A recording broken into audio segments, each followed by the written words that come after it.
राधे राधे, जय श्री कृष्णा। यह है एक ब्लैक होल। थोड़ा अजीब दिख रहा है ना? वेल इसीलिए क्योंकि यह स्पेस में नहीं बल्कि पृथ्वी पर मौजूद है। क्योंकि 20 मार्च 2024 को नेचर जर्नल में पब्लिश्ड इस आर्टिकल के मुताबिक वैज्ञानिकों ने पृथ्वी पर ही एक क्वांटम ब्लैक होल क्रिएट कर लिया है, जिसकी इमेज अभी आप अपने स्क्रीन पर देख सकते हैं।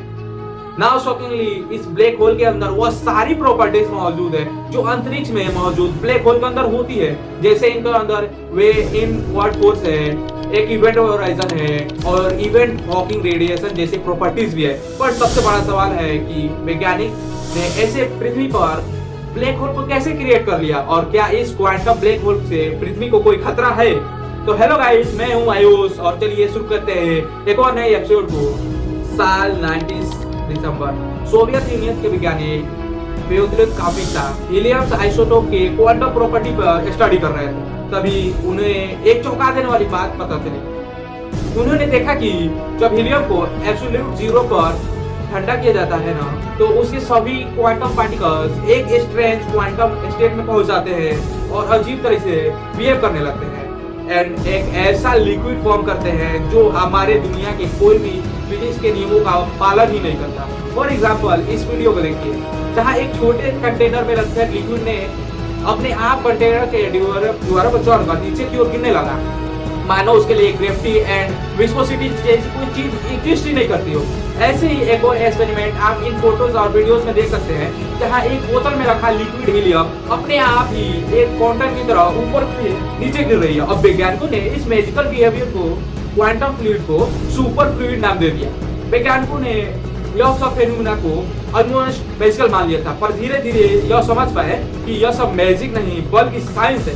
लेकिन हमारी साइंस नहीं बल्कि क्वांटम साइंस। ऑल्सो उस समय वैज्ञानिकों ने कभी सोचा भी नहीं होगा कि ऐसी सुपर फ्लूइड की मदद से हम एक दिन ब्लैक होल की प्रॉपर्टीज रखने वाली क्वांटम ऑब्जेक्ट को ही क्रिएट कर लेंगे। देखो दोस्तों, ऑलरेडी हम जानते हैं कि हमारा यूनिवर्स मिस्ट्री से भरा हुआ है, जिनमें से एक मिस्ट्री ब्लैक होल्स भी है, जहां पर हमारी सभी existence theories and laws break हो जाते हैं, यानी कि बेकार हो जाते हैं। जिसका सबसे बड़ा कारण यह भी है क्योंकि अब ब्लैक होल को हम ज्यादा अच्छे से जानते ही नहीं और भला जाने भी कैसे। हमारा सबसे करीबी गाया BS1 ब्लैक होल भी पृथ्वी से 1500 लाइट ईयर दूर मौजूद है, जिसके पास हमारे फास्टेस्ट स्पेसक्राफ्ट को पहुंचने में भी लाखों साल लग जाएंगे, जो अभी तो पॉसिबल ही नहीं है। इसीलिए हमारे पास ब्लैक होल के बारे में जानने की जो जानकारी है वो या तो उनसे हजारों लाइट ईयर ट्रेवल करके आ रही है, या फिर उसकी रेडियो वेव पे बेस्ड होती है, या फिर हमारे कंप्यूटर में उनके सिमुलेशन और वैज्ञानिकों द्वारा दी गई थ्योरीज ही ज्यादा होती है ना। लेकिन अगर हमें ब्लैक होल के बारे में एक्चुअल में जानना है तो हमें उन पे एक्सपेरिमेंट करने ही होंगे। लेकिन as a I said before, अगर हम ब्रह्मांड में मौजूद ब्लैक होल तक पहुंचने की कोशिश करें तो ये तो पॉसिबल ही नहीं है। लेकिन ऐसे में हमारे पास एक ही ऑप्शन बचता है कि हम यहाँ पृथ्वी पर ही अपना खुद का एक ब्लैक होल क्रिएट करें। पर क्या यह करना संभव है? वेल, कुछ साल पहले तो नहीं था बिल्कुल भी, पर अब वैज्ञानिकों की मेहनत ने इसे बिल्कुल पॉसिबल करके दिखाया है। और हमने ऐसे कई तरीके ढूंढे हैं जिनकी मदद से हम ब्लैक होल की सिमिलरिटी रखने वाले क्वांटम ऑब्जेक्ट को क्रिएट कर सकते हैं। जिनमें से एक रिसेंट एक्सपेरिमेंट के दौरान तो हमने तो एक ऐसे क्वांटम ऑब्जेक्ट को क्रिएट कर लिया है जो ऑलमोस्ट ब्लैक होल का आइडेंटिकल है और उसके अंदर ब्लैक होल के ऑलमोस्ट सारे प्रॉपर्टीज मौजूद है। तो देखो, कुछ साल तो पहले तक तो वैज्ञानिकों के बारे में ब्लैक होल के प्रॉपर्टी रखने वाले क्वांटम ऑब्जेक्ट को क्रिएट करना मेनली दो ही तरीका था।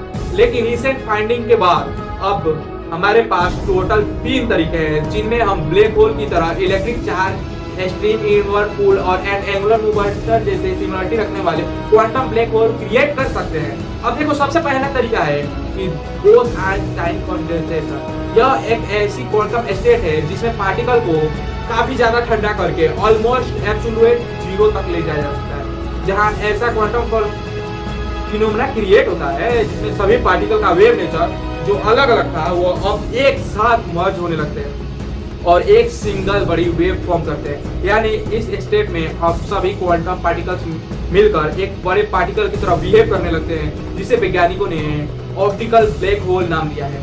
क्योंकि इस दौरान यह मर्ज हो चुकी क्वांटम वेव्स अपने से गुजरने वाली लाइट को स्लो करने लग जाती हैं, यानी इवेंट उनके अराउंड ब्लैक होल की तरह एक इवेंट होराइजन जैसी स्पेशल रीजन क्रिएट हो जाता है, जिसे लाइट सेंटर में ट्रैप होने लगती है, बिल्कुल रियल ब्लैक होल की तरह। अब दूसरे तरीके में ब्लैक होल को क्रिएट करने के लिए वैज्ञानिक बोस आइंस्टाइन कंडेंसेशन स्टेट का ही प्रयोग करते हैं, पर इसमें एक खास टेक्निक का प्रयोग किया जाता है जिसे डेंसिटी इन्वर्जन कहा जाता है, जिससे बनने वाले क्वांटम ब्लैक होल मैटर से नहीं बल्कि साउंड वेव से बने होते हैं, जिन्हें वैज्ञानिकों द्वारा सोनिक ब्लैक होल या एपोस्टिक ब्लैक होल कहा जाता है। साउंड वेव से सोनिक ब्लैक होल क्रिएट करने का आइडिया सबसे पहले ग्रेडियर फिजिसिस्ट विलियम उनरू द्वारा 1981 में दिया गया था, पर उस समय टेक्नोलॉजी इतना हाई था ही नहीं और इसमें काफी टाइम लग गया और इसमें फाइनली काफी समय बाद साल 2009 के दौरान एक सोनिक ब्लैक होल को सक्सेसफुली क्रिएट करके दिखाया।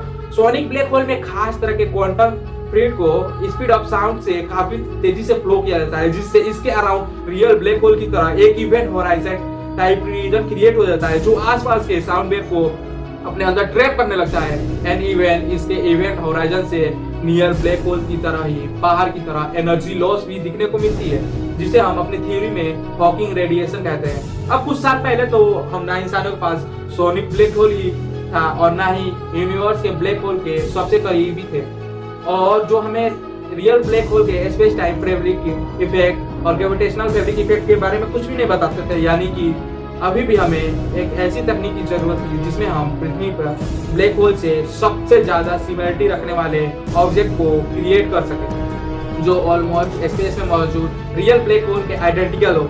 और ब्लैक होल जो कि स्पेस टाइम के फैब्रिक में मौजूद है, उनके साथ प्रॉब्लम यह है ना कि इसके लिए हमें एक खास मटेरियल चाहिए जो ब्लैक होल की तरह हमारे फिजिक्स के नियमों को फॉलो नहीं करते हो। जिस तरह का मटेरियल मिलना असंभव सा लगता है, पर वैज्ञानिकों ने एक ऐसा तरीका खोज किया जिससे यह सब किया जा सकता है, वो भी साल 1966 में डिस्कवर क्वांटम सुपर फ्लूइड की मदद से। देखो, हीलियम 3 और हीलियम 4 वैज्ञानिकों के बेस एक्सपेरिमेंट के लिए सबसे ज्यादा फेमस सुपर लिक्विड है, लेकिन यह हमारी इस दुनिया के एनवायरनमेंट में एग्जिस्ट ही नहीं करते।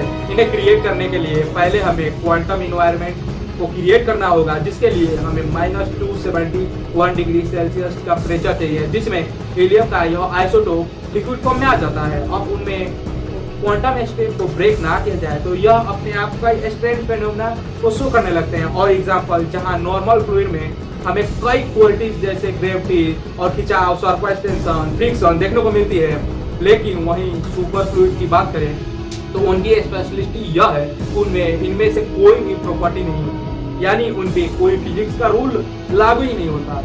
अब सुपर फ्लूइड की इस क्वांटम की प्रॉपर्टी पे अगर थ्योरेटिकली अगर उनके क्वांटम स्टेट को कभी भी ब्रेक ना किया जाए तो यह है बिना कोई एनर्जी लॉस के लगातार मूव होते रह सकते हैं। यानी कि सुपर फ्लूइड का यह फाउंटेन लगातार ऐसे ही fill up and fill down होते रहेगा जब तक कि इनकी क्वांटम स्टेट को ब्रेक ना किया जाए। यानी कि पृथ्वी पर ब्लैक होल क्रिएट करने के लिए सुपर फ्लूइड परफेक्ट इंग्रेडिएंट है। थियोरेटिकली अगर जब हम किसी तरह से इस सुपर फ्लूइड को फॉरएवर स्पिन यानी कि रोटेट करवा सके, तब उससे हमें एक vertex super fluid power type का एक ब्लैक होल क्रिएट कर सकते हैं। पर यह हमें बिना सुपर फ्लूइड के क्वांटम स्टेट के ब्रेक किए करना होगा, जो कि काफी ज्यादा चैलेंजिंग है।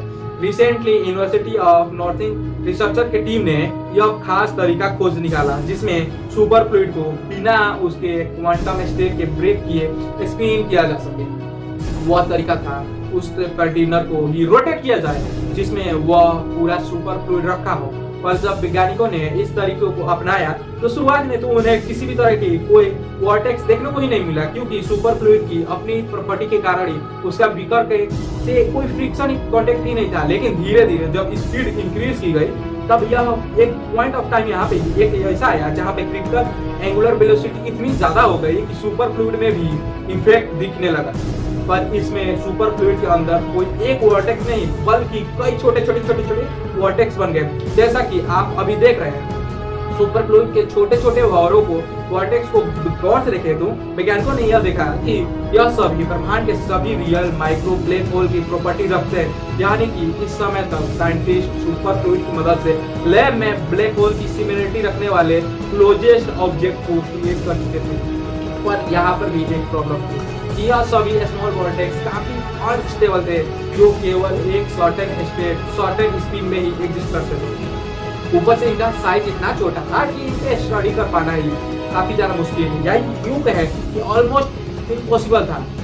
इसीलिए जल्द ही वैज्ञानिकों को समझ में आ गया कि स्टडी के लिए एक्चुअल में हमें एक बड़े सुपर फ्लूइड वॉर्टेक्स की जरूरत होगी, यानी कि एक बड़ा सुपर फ्लूइड भवन, जिसे बनाने के लिए वैज्ञानिकों ने वही सेम प्रोसेस को करना शुरू कर दिया जैसा कि ब्रह्मांड में होता है, यानी कि छोटे छोटे ब्लैक होल को मर्जर से एक बड़े बड़े ब्लैक होल का क्रिएशन करना। अब पहले तो वैज्ञानिकों ने कई कोशिशें की ताकि वह इन छोटे वॉर्टेक्स को मर्ज कर सके, और कई सालों का एक्सपेरिमेंट के बाद वैज्ञानिक फाइनली एक ऐसे कंटेनर को डिजाइन कर लिए।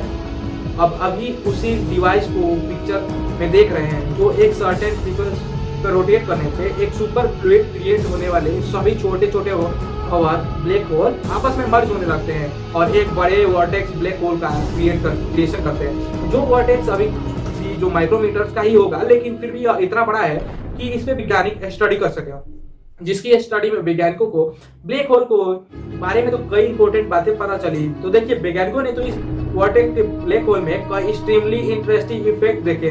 फॉर एग्जांपल, जैसे ही वैज्ञानिकों ने इन सभी छोटे वॉर्टेक्स को मर्ज करते हुए इस बड़े वॉर्टेक्स को क्रिएट किया, तो उन्हें एक खास तरह के स्टैंडिंग वेव्स पूरे सुपर फ्लूइड में तैरती हुई दिखी, जिनकी स्टडी पर यह पता चला कि यह ब्रह्मांड में दो ब्लैक होल के बीच कोलिजन से क्रिएट होने वाली ग्रेविटेशनल वेव से काफी ज्यादा सिमिलरिटी रखती है। ऑल्सो दूसरी सबसे बड़ी फाइंडिंग हमें यह देखने को मिली कि जब यह super fluid vortex black hole rotate कर रहा था, तब अपने साथ अराउंड सुपर फ्लूइड को एक्सट्रीमली इन्फ्लुएंस कर रहा था। और जैसा कि हम जानते हैं कि कई वैज्ञानिकों ने ऑलरेडी अपने फाइंडिंग से यह क्लेम कर चुके हैं कि यूनिवर्स में मौजूद ब्लैक होल भी अपने स्ट्रॉन्ग ग्रेविटेशनल रोटेशन के कारण उनके आसपास के मौजूद स्पेस टाइम को एक्सट्रीमली कर्व और स्ट्रेच करते हैं। और वैज्ञानिकों के सुपर फ्लूइड वॉर्टेक्स में यह फाइंडिंग उनके क्लेम को बिल्कुल सही साबित कर रहा था। ऑल्सो थर्ड एंड सबसे बड़ी फाइंडिंग जो हमें यहाँ पर देखने को मिली वह है अंडरस्टैंडिंग ऑफ ग्रेविटी। तो देखिए, वैज्ञानिकों ने देखा कि यहाँ पे वॉर्टेक्स में केंद्र की ओर खिंचाव तभी पैदा हो रहा था जब यह वॉर्टेक्स घूम रहा है और अपने आसपास के सुपर फ्लूइड को खींच रहा है, जिसको देखते हुए वैज्ञानिकों ने थ्योरी भी पब्लिश कर दी कि हम इस ग्रेविटी को क्वांटम पार्टिकल से रिलेट कर रहे हैं ना, वो शायद वो पार्टिकल एग्जिस्ट नहीं करते। और ग्रेविटी एक ऐसा फिनोमिना है जो केवल और केवल बड़े system, Galaxy, planet, star, galaxies और ब्लैक होल के कारण ही स्पेस टाइम इफेक्ट से क्रिएट हो रहा है। पर अंत में मैं यही करूँगा, और इस वॉर्टेक्स ब्लैक होल पर हमारी यह केवल अर्ली स्टडी है और इसमें में हमें इतनी सारी चीजें ऑब्जर्व करने को मिल रही है। वैज्ञानिकों पे यकीन है कि इन सुपर फ्लूइड वॉर्टेक्स पर एक्सपेरिमेंट करके वो और लंबे समय तक ऑब्जर्व करके हमें यूनिवर्स में मौजूद ब्लैक होल की फिजिकल एंड क्वांटम स्टेट में जो रिलेशन है उसे समझा सकेंगे। अगर ऐसा होता है तो ये एक गेम चेंजर साबित होगा, क्योंकि तब हम क्वांटम मैकेनिक्स और जनरल रिलेटिविटी के मर्जर से एक ऐसी थ्योरी क्रिएट कर पाएंगे जो यूनिवर्स के छोटे से छोटे क्वांटम ऑब्जेक्ट से लेकर बड़े से बड़े celestial object explain and predict कर सकते हैं। बट आई थिंक इसमें थोड़ा और टाइम लगेगा, लेकिन इसमें कोई भी शक नहीं है। इस एक्सपेरिमेंट में हमारे एस्ट्रोनॉमी की समझ को और कई गुना ऊपर कर दिया है। तो उम्मीद है दोस्तों आपको यह वीडियो जरूर पसंद आई होगी।